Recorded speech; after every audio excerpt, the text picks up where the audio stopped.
Good afternoon or good morning, everyone. My name is Chris Wager. I'm joined by Erica Hollar with McMurray & Schuster, and we're here today for a quick 30-minute webinar on titled The Devil is in the Details, How to Avoid Hidden Risks in Your Agreement, where we're going to discuss some common pitfalls that you may see in your business-to-business agreements. Before we get started, I just wanted to give a couple quick administrative issues. First, this webinar is being recorded. After the webinar, everyone attending will receive a link to the recording, so feel free to refer to the video at your leisure or share it with anyone that you think would be useful for. In addition, due to the short 30-minute duration of this, we will not be taking questions during the webinar.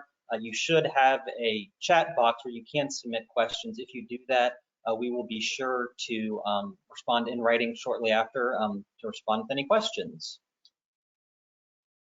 So without further ado,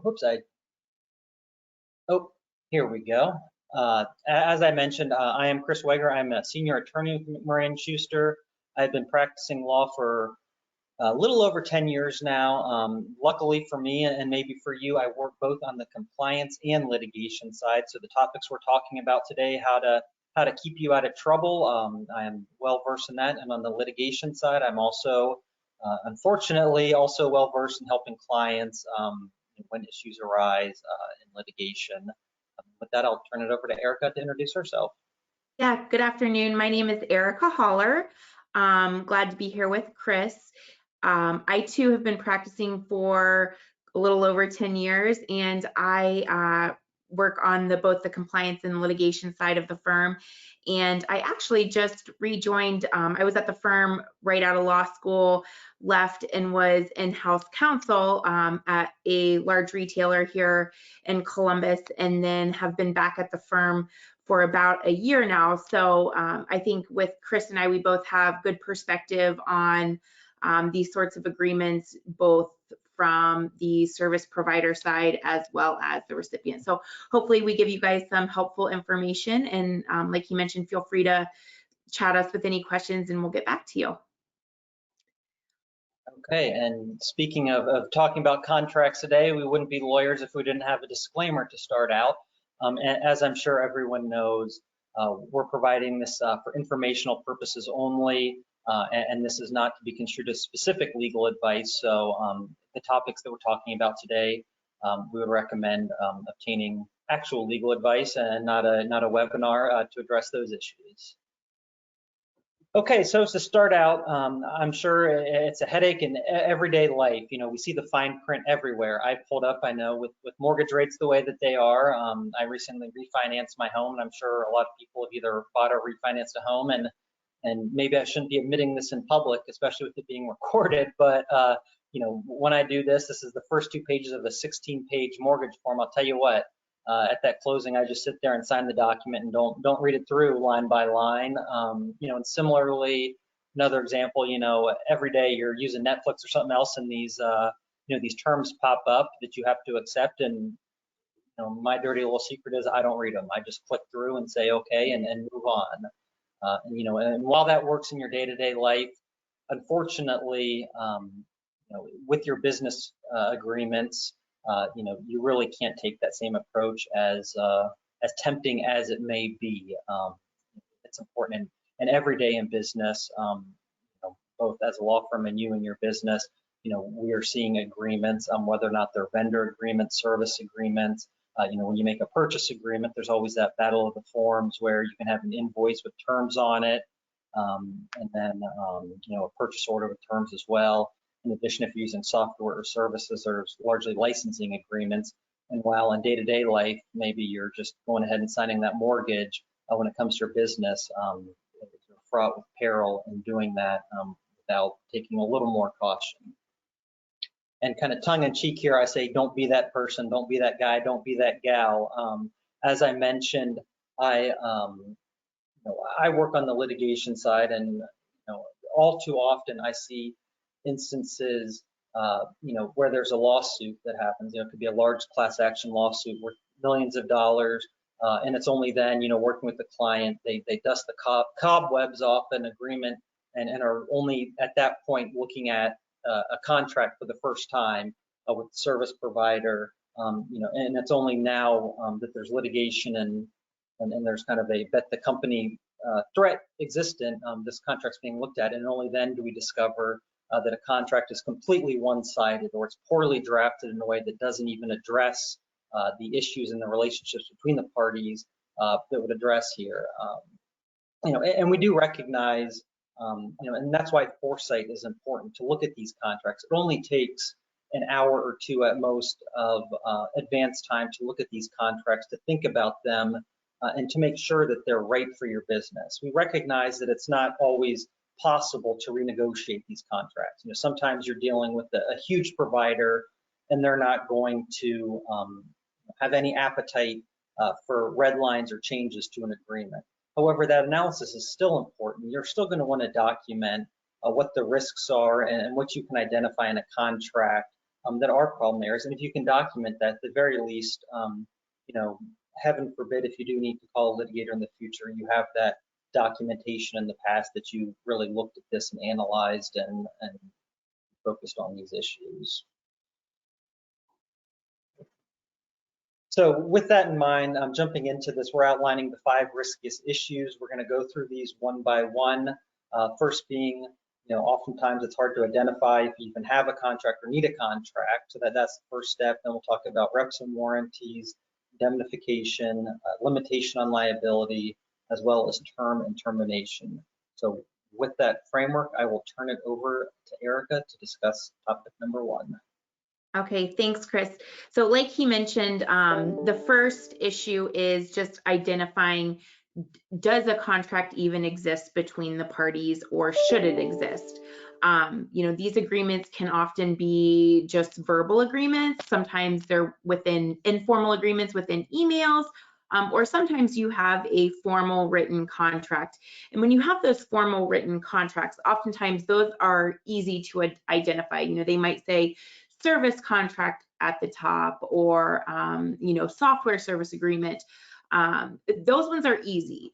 Where you sometimes might get a little taken off guard is if you have a subtle agreement that you are agreeing to essentially without even realizing that you are agreeing to it.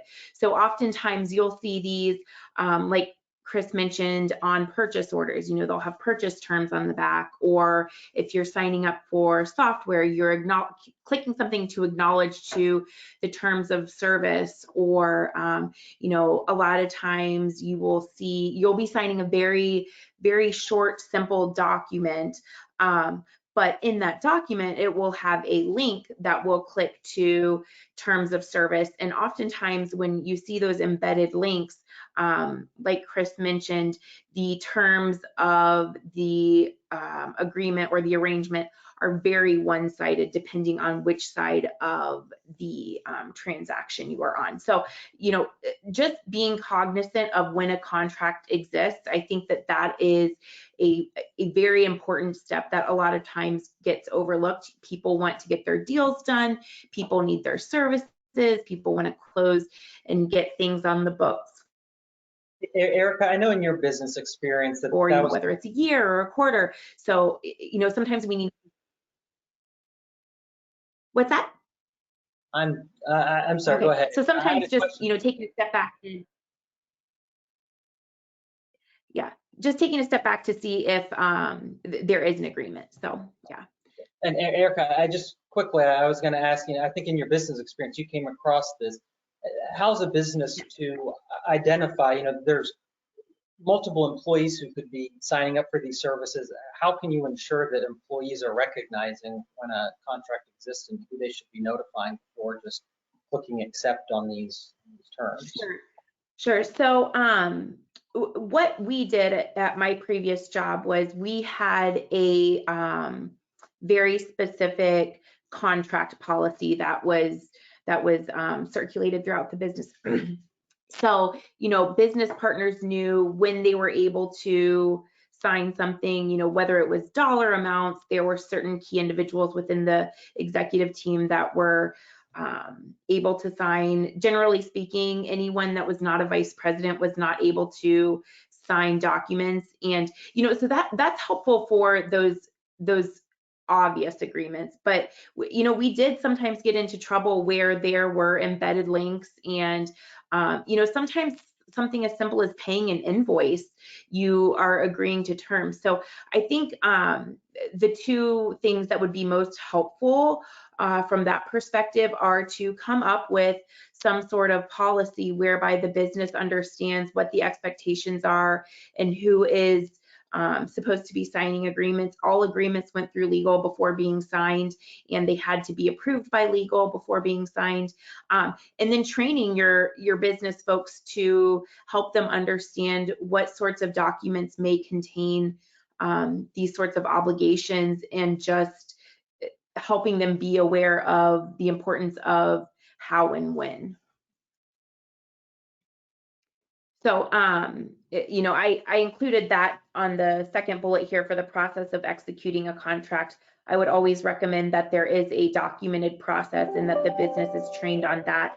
But the other thing is, just from a practical perspective, there may be instances in your business where it doesn't make sense to, go through this whole formal process, whether it's, if you make some sort of distinction based on dollar amount or terms of the agreement. Is this a project that you need done quickly, that it's going to be done and finished within 2 days, or this is an ongoing 5-year relationship? So so those are two of the things that are important. And then also, what's the subject matter of the agreement? Are you dealing with sensitive personal data, or is this just a simple transaction where there is no trade secret information or nothing confidential, just very simple, where you might not need the protections? We would always recommend that if you're able to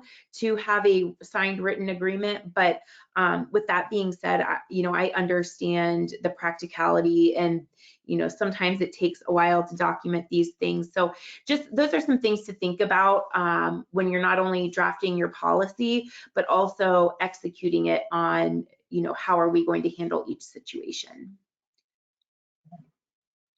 Okay, and I'm going to address point number 2, reps and warranties. And really here, reps and warranties, what we're referring to largely is, the purpose being to clearly outline the responsibilities of each party. Contracts should be specific and identify what each party should be doing. Unfortunately, we see all too often these one-size-fits-all contracts, where there's just a very bland contract that's, a 2-page document that really doesn't say anything. And if you don't have a document that's tailored to the actual relationship between the parties, then the contract isn't going to be providing you the protections that are advisable. And all too often too, what I call these Frankenstein contracts, where there's these contracts that have been retooled, from a previous agreement, or somebody goes online and just finds an agreement through Googling, and that person will either do that or combine a large number of contracts together, so you're left with a jumbled mess where the contract really isn't serving your needs.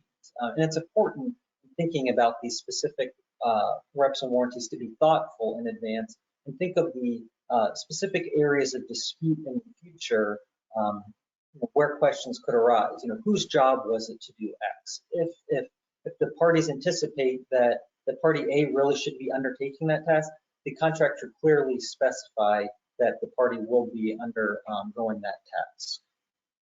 With that in mind, I kind of want to go through a quick example of how that would work.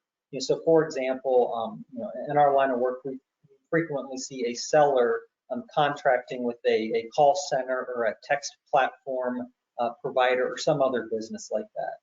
Examples in that type of relationship, you want to clearly lay out who's responsible for scrubbing names against national do not call list. It can be, that can be up in the air. If the seller is providing a list of phone numbers for that call center to call for outbound calls, there needs to be clarity. Have those numbers already been scrubbed, or is the seller expecting the call center to do that work? What level of consent has been provided for those numbers? Is there prior express written consent, a lower level of consent? where is that? Those are common questions that aren't answered in these agreements, and as a foundational level, it's important to specifically lay out who's responsible to do what, and then to assert and then to affirm that work is being done. On the other side, for the call center, the technologies that are being used should be laid out. Is the call center using an ATDS? Are they using pre-recorded voices? Because again, like the consent issue, that will inform the seller as to what the quality of the lead or the number that has to be provided, because that clearly changes the inquiry based on what technology is being used. In addition, types of things like maintenance of records. With potential TCPA, TSR claims, companies are required to maintain records. So is the seller maintaining records of consent? Is the call center maintaining call recordings for a specified period of time? Those types of affirmative obligations and who's holding them should be specifically set forth in those agreements. And as I think I use the word specific about 10 times, I have a bullet point down there that also says be specific. Now, indemnification. This is, as I'm sure everybody is aware, indemnification is an agreement between two contracting parties to defend and hold the other harmless in the event of a third-party lawsuit.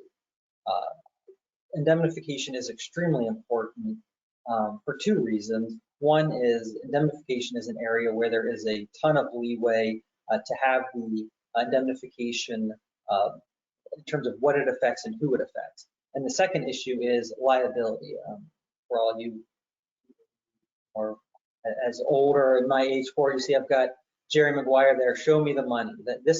These are these TCPA lawsuits, Fair Debt Collection Practices Act claim, other claims where you've got these massive class action. Either you or me are getting phone calls from a plaintiff's attorney and he's saying, show me the money. And these are the types of claims when you want to, where indemnification comes into play, and between the two contracting parties, you'll be determining who's going to be carrying the responsibility for that claim. So going back to our example of a seller contracting with a call center or a text provider, indemnification can arise under a TCPA claim. If a plaintiff's attorney calls and says, I have a class of individuals who are called in violation of, they're on the national do not call list, and those do not call wishes were not honored. Clearly here, indemnification can operate in a million different ways based on that claim, and having an eye towards how that indemnification will operate can be the difference between you as a business being responsible for any violation that occurs, or being able to bring in your contracting party to ultimately bear the burden of defending that lawsuit and potentially being subject to a very large multi-million-dollar settlement or judgment. Now, for example, an indemnification provision could be a one-way provision, which means that the call center could draft it. If they're providing the indemnification agreement, they could draft a one-way agreement where the seller is going to be responsible for any TCPA violation regardless of fault. So even if the call center had the obligation to scrub numbers on the do not call list and fail to do so, they could draft the indemnification provision in a way where at the end of the day, the seller is the one that's carrying the complete responsibility for that indemnification. In addition, they can either be drafted broadly or narrowly to include either claims that shouldn't be included in indemnification, or so narrowly that they're not providing any protection. So it's important to look at these agreements and both make sure that looking at the scope and the fairness of those agreements. And as a party, the threshold issue is you don't want to be held responsible for claims that you have no control over. So if the other party is responsible for scrubbing a list on a do not call list, you shouldn't be indemnifying that party for a do not call violation. Also looking at indemnification quickly, some other concerns. There's always a concern with the timing to assert a claim. So if you do have a positive indemnification provision, it will protect you. If a claim comes in, oftentimes there can be a limited period of time. Say there's a 30-day period that you have to notify the other party of your intent to seek indemnification. It's very important to stick with those deadlines so you don't accidentally waive your ability to seek indemnification if you don't timely assert a claim. In addition, this is a small word difference, but there can be a huge difference in coverage based on the indemnification covers an actual violation or an alleged violation. So looking at a TCPA claim, you know, if you are being protected by indemnification, you want to ensure that the indemnification includes any alleged claim, because we often see claims that at the end of the day have no merit, but if the indemnification only covers an actual claim, that party could refuse to indemnify you, even though an alleged claim is going to take a lot of time and money to defend. Last thing to consider, indemnification at the end of the day is only as valuable as the party that's backing it. If you have questions about the wherewithal of your counter-contracting party to live up to its indemnification obligation, always consider insurance provisions, either requiring that party to carry insurance or carrying your own insurance policies as a backup. Okay, great. Thanks, Chris. I'm going to talk on limitation of liability now. And I think also I'll add to the indemnification. Chris talked about the process to invoke your indemnification rates. I think that that's a good example of, even if you're dealing with a vendor or a party where you're not going to be able to negotiate the terms largely, just being aware of those procedural requirements can help you down the road if you were ever required to actually enforce them. So I think along with indemnification, limitation on liability is another provision that can really protect you from both a legal and monetary standpoint.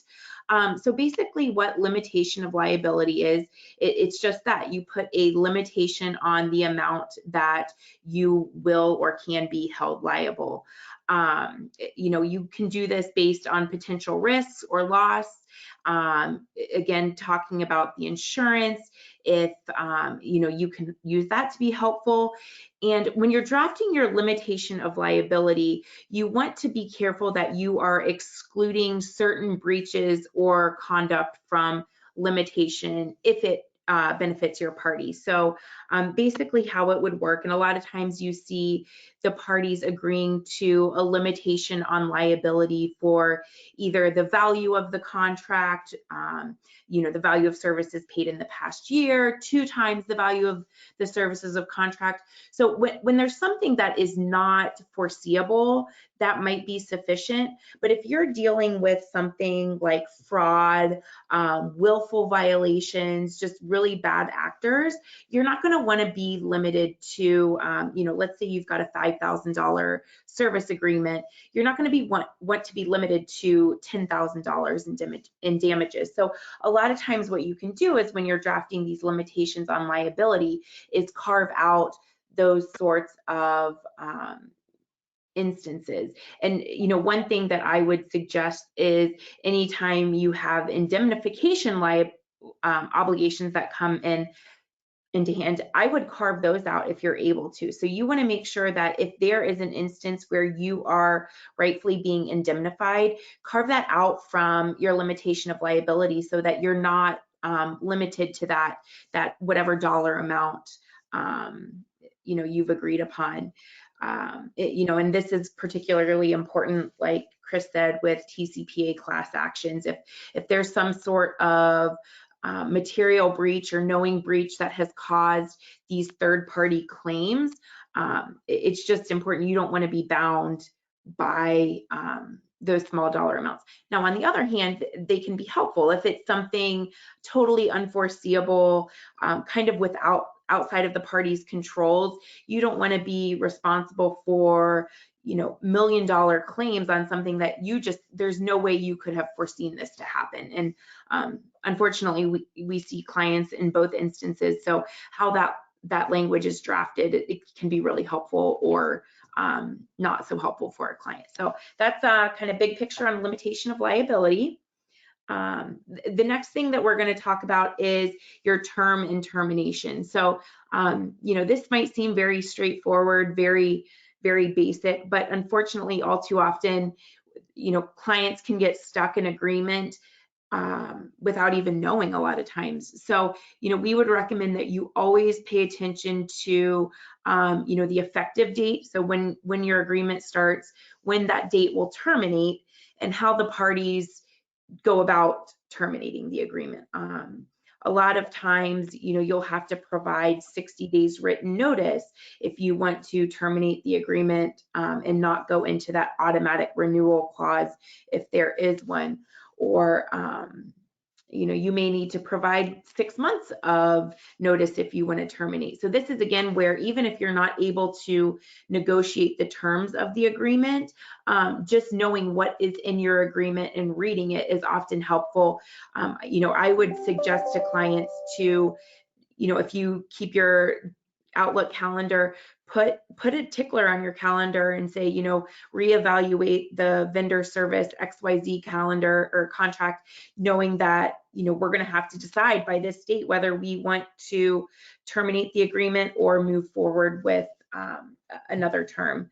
And so then, talking about the actual term, also, if you're terminating for cause, for if you have termination for convenience clauses, that's when the parties can put in, we can terminate upon X number of days notice for any reason. A lot of times, if you are using a service provider, that's very beneficial for you. But if you are actually the service provider, something like that might not be in your best benefit. So here you'll see, be aware of those auto renewing contracts that we talked about, and that would be, the contract will just continue to automatically renew, and you can have 5-year terms or 10-year terms, and given how business is now, 5 years is a lot. So I would also recommend making those terms as short as possible. A lot of times with shorter terms, that could affect pricing. Vendors might be able or willing to give you discounted pricing if you commit to 5 years or 10 years. But just keep in mind that a lot can change in 5 or 10 years. Is your business going to want to use this service that far down the road, or is that service even going to be look the same or be useful? So that's important. And then we talked about the termination requirements. So again, I would just make sure that you're aware of all of those, and that people in your business are paying attention to those, so that when the time comes, you can deal with them appropriately. Thank you, Erica. And the one point that I will address on termination of agreement that is often overlooked is to make sure that you have an adequate wind down procedures. So often we see clients who are held hostage because they're using a data provider. There's a company that's holding all of their data. If there's not a provision where that data needs to be returned, or there needs to be further help at the end of the contract, that client can then be held hostage, because when they try to terminate the relationship, the data provider says, okay, that's fine, but I'm going to delete all your data, or you're going to have to pay me exorbitant fees in order to get your data back. So make sure that you have these wind down provisions. So especially if someone's holding your data or providing services, so you can transition to a new provider painlessly, because quite often we see a very painful divorce, and if you get assurances that if you have assistance there, will go a long way. Well, and to that point, those types of requirements are always easier to negotiate when there's no quote unquote bad blood between the parties. So, when all is well, it's easy to document those things, but it's hard to kind of come up with a solution when there's been a falling out between parties, or, something's gone bad. So that's a very good point. And in closing, kind of our takeaways, hopefully, oftentimes when us lawyers speak, we don't want to be scary. I think that hopefully our talk today is empowering to you, and lets you know that you can be proactive here. When these contracts come up, if you can identify them, just a little bit of work in reviewing the contract, thinking about it in the context of your company's relationship with the other party, and thinking about down the road what some potential threats can be. That work right now can save the business down the road if you can ensure that you've got right-sized contract provisions. Oftentimes we hear clients are worried about, they don't feel like you'll be a good business partner if you come back and suggest contract changes if the other side is providing you with a proposed contract. To the contrary, we've seen it where actually showing that active engagement of foresight can actually be a signal that that you're a thoughtful business partner and can actually be a good sign moving forward. So if there's one takeaway today, hopefully it's the reinvigorized interest on behalf of everybody who's listening, to, even though it can be daunting and mundane, to really to look through these contracts and to think about them and make sure that proactively you're making sure that the contract makes sense for your business. And this closes out our talk. Thank you. As we mentioned, feel free to submit any questions in the comments. My information as well as Erica's information is contained right here. Do not hesitate to reach out to us if you have any questions about what we discussed today.